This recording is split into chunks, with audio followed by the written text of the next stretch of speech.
Delete చేశారు అన్నది. ఎందుకు ఏంటో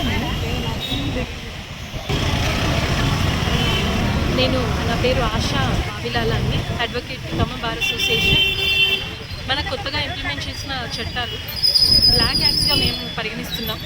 బ్లాక్ యాక్ట్స్ అంటే ప్రజెంట్ ఇప్పుడున్న చట్టాలకు కొత్త రూపం దాల్చి ఎప్పుడో డ్రెకోనియన్ లాస్ అని బ్రిటిష్ వాళ్ళు ఇంప్లిమెంట్ చేసిన చట్టాలని మళ్ళీ ఇప్పుడు వాటిని రీప్లేస్ చేస్తూ కొత్త చట్టాలు తీసుకొచ్చామని, ఏదో న్యాయ వ్యవస్థని పైకి తీసుకొస్తామని, లేకపోతే స్పీడీ ఎక్స్పెడిషన్స్ కోసం కొత్త చట్టాలని ఏదో చెప్పుకుంటూ వస్తున్నారు. కానీ ఈ చట్టాలన్నీ కూడా ప్రభుత్వానికి వ్యతిరేకంగా, ఇప్పుడున్న ప్రభుత్వానికి అనుకూలంగా, ప్రజలకు వ్యతిరేకంగా ఇంప్లిమెంట్ చేసిన చట్టాలే.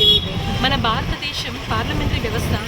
ఈ పార్లమెంటరీ వ్యవస్థలో పార్లమెంట్ అంటే రెండు సభలు ప్రజాపక్షం, ప్రతిపక్షం ఇద్దరూ కలిసి చేస్తే చట్టం అవుతుంది. కానీ ఇక్కడ ప్రజాపక్షంలో ఉన్న వాళ్ళు మాత్రమే ప్రతిపక్షాలను ఇన్వాల్వ్ చేయకుండా పార్లమెంటరీ వ్యవస్థకి ప్రతికూలంగా ఏర్పడే చట్టాలు ఇవి. సో వీటిని కాన్స్టిట్యూషన్ కూడా వెల్కమ్ చేయదు. మన భారత రాజ్యాంగానికి విరుద్ధంగా చేసిన చట్టాలని అనుకుంటున్నాం.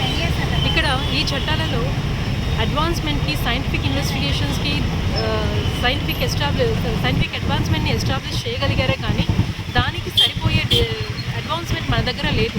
ఆ చట్టాలను ఇంప్లిమెంట్ చేయగలిగారు కానీ ఆ చట్టాలని దాల్చడానికి, వాటిని ఇంప్లిమెంట్ చేయడానికి సరైన వ్యవస్థ మన దగ్గర లేదు. అండర్ స్టాఫ్ ఉన్నారు. అలాగే కావాల్సిన ఎక్విప్మెంట్స్, కావాల్సిన స్ట్రెంథన్ చేయడానికి, జ్యుడిషియరీ వ్యవస్థని స్ట్రెంథన్ చేయడానికి మనకు కావాల్సిన మెకానిజం కూడా మన దగ్గర లేదు. అయినా కొత్త చట్టాలను ఇంప్లిమెంట్ చేశారు.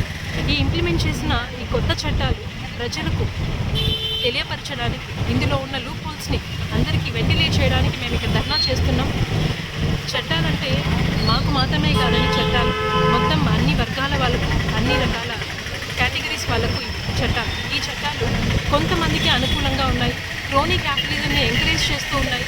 అలాగే ఈ చట్టాలు మన దేశ రాజ్యాంగ వ్యవస్థ అంటే ఫెడరలిజం అంటాం. మనకు పవర్ షేరింగ్ అనే ఒక సిస్టమాటిక్ ప్రొసీజర్ ఉంది మనకు.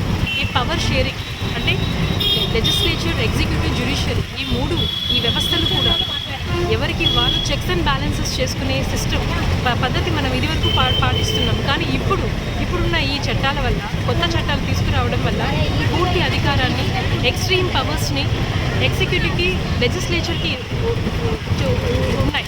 ఈ లెజిస్లేచర్, ఎగ్జిక్యూటివ్ అనేది జ్యుడిషియరీలో ఎంటర్ అవుతుంది. జ్యుడిషియరీకి ఇండిపెండెన్సీ పోతుంది. ఇండిపెండెంట్ జ్యుడిషియరీ అంటేనే మన భారతదేశానికి ప్రత్యేకమైన క్యారెక్టరిస్టిక్ ఫీచర్. ఇలాంటి ఒక క్యారెక్టరిస్టిక్ ఫీచర్ అంతరించిపోతుంది. మనకంటూ ఇండిపెండెన్స్ ఉండదు. అంటే జ్యుడిషియరీ వ్యవస్థకంటూ ఇండిపెండెన్స్ ఉండదు. ఎగ్జిక్యూటివ్, జ్యుడిషియరీ, లెజిస్లేచర్ కలిసి వర్క్ చేస్తేనే సరైన పరిపాలన.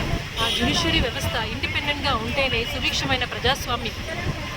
ఈ సుభిక్షమైన ప్రజాస్వామ్యానికి వ్యతిరేకంగా ఏర్పడ్డ చట్టాలు, వీటిలో అమెండ్మెంట్స్ రావాలి. అమెండ్మెంట్స్ వచ్చే వరకు ధర్నా చేస్తాం.